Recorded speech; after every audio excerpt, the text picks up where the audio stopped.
زه ډاکټر جیسمین د الخدمت هسپتال نه تاسو ته معلومه ده چې نن د پاکستان کې د ډایبټیز ملایټس عالمي ډے مناویږي. د هغې متعلق زه یو څو خبرې کول غواړم. په پاکستان کې د ټولو نه زیات د شوګر مرض عام دی. شوګر د حوالې سره پاکستان ستوه ملک دی چې مریضان پکې دي. مریضان ټولو تعداد چې دی 75 لاک مریضانو ته د شوګر شکایت دی. اول خو به تاسو ته دا ووایم چې شوګر څه ته وایي. شوګر داسې مرض دی چې په وینه کې یا په میتیازو کې د شوګر مقدار زیات شي.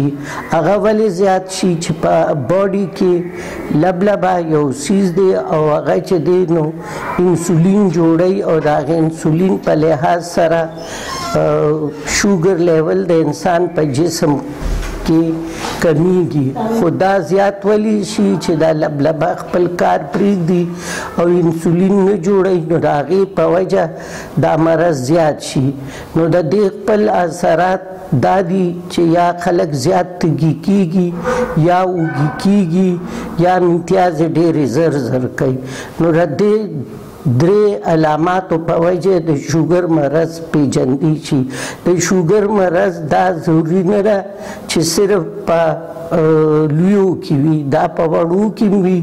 دا په وړو کې داسې چې ورکوټې خوراک نه کوي، کمزوري کېږي او امتیازې زر زر کوي. او داسې په غټو کې خوراک ډېر کوي، غټ خلک خوراک ډېر کوي او امتیازې زر زر کوي او تږي کېږي ډېر زر. نو په دغې پیژنو. خو چې د 40 کالو نه زیات شي نو هر کس له پکار دی چې خپل د شوګرو ټیسټ کوي.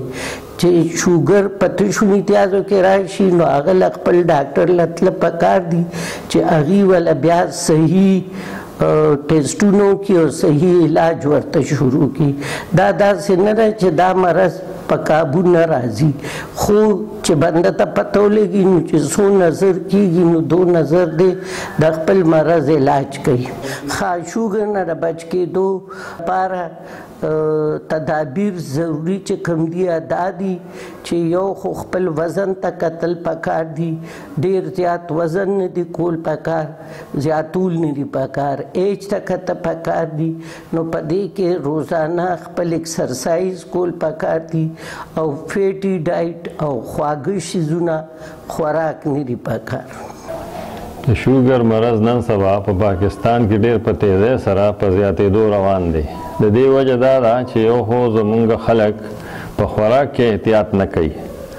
زیات مرغن خوراک، د څاروو نه کم څیزونه چې حاصلېږي لکه غوښه شوه، چربي شوه وغیره، دغسې خوراکونه کول، فاسټ فوډ استعمالول، کمپیوټر ته ناست، ورزش نه کول، د شپې ناوخته بلخا خوراک کول، ورپسې ویده کېدل، د ورزش نشوالی او دا پته نه لګوي چې یاره زما د مور پلار ته دا نو چې زه احتیاط کوم دا ماته هم کیدی شي، موروثي هم کیدی شي. او داسې خلکو کې چې د چا فیملی هسټري وي د شوګر هغې له خاص کر زیات احتیاط پکار دی. ولې چې دا اکثر په فیملیز کې چلیږي، د هغې خپلې وجوهات وي. خو کم از کم د ورځې چې 20 منټه ورزش کوي، په خوراک کې احتیاط کوي، دا فاسټ فوډ او دا روټۍ او د معدې روټۍ، پراټې او خواږه څیزونه خوړل، ګوړې خوړل، ګني جویل ټوله ورځ او د ورزش نشوالی، دا ټول د دې وجې دي.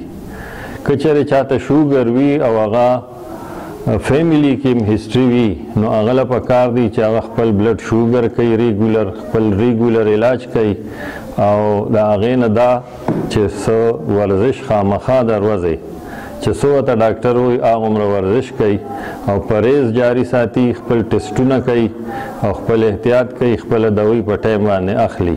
نو دا شوګر دونه څه خطرناک شی نه دی. دا څه خاص اثر نه چې کله کنټرول وي نو خاص اثر په بدن کې نه راولي، څه خاص نقصانونه نه راولي. خو که چېرې دا کنټرول نه وي نو دا آرګنز ضروري عضو لکه سترګې شوې، زړه شو، پښتورګي شو، د دې د خرابېدو خطره وي.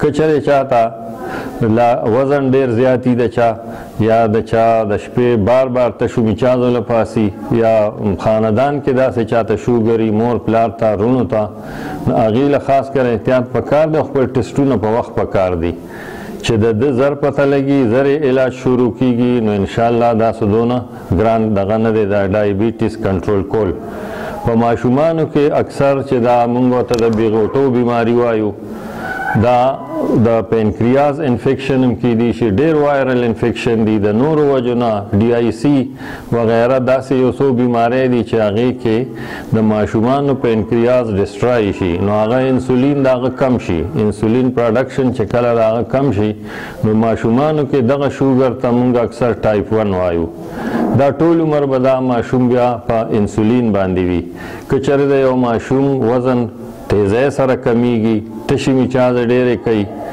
او د هغه نور هم داسې ریزسټنټ کم شي ډېرې بیمارۍ پرې راځي حمله پرې کوي د سوري حالت ته بعضې وخت دوی ورسي که په وخت باندې د دوی ټسټونه وشي او د دوی شوګر دغه شي ډایګنوز شي په وخت او صحیح علاج ورته شروع شي صحیح انسولین ډوز او صحیح هغې عمر سره زیاتېدو سره د هغوی ډوز ایډجسټمنټ او د ډاکټر صحیح علاج کوي نو دغه ماشومان هم نارمل ژوند تیرولی شي نارمل سبق ویلی شي ښه صحیح نوکری کولی شي او د دوی عمر ایج کمیدو باندې څه داسې خاص دغه نه ښکاري چې د دې ګنې د شوګر د وجې نه د عمر یا د دې کارکردګي دی متاثر شي که چېرې مونږ نارمل ژوند تیرو ورزش کوو صحیح روټۍ چې په صحیح طریقه لکه کم سیزونه چې ډېر زیات د خوراک نه وي لکه خواږه سیزونه شو داسې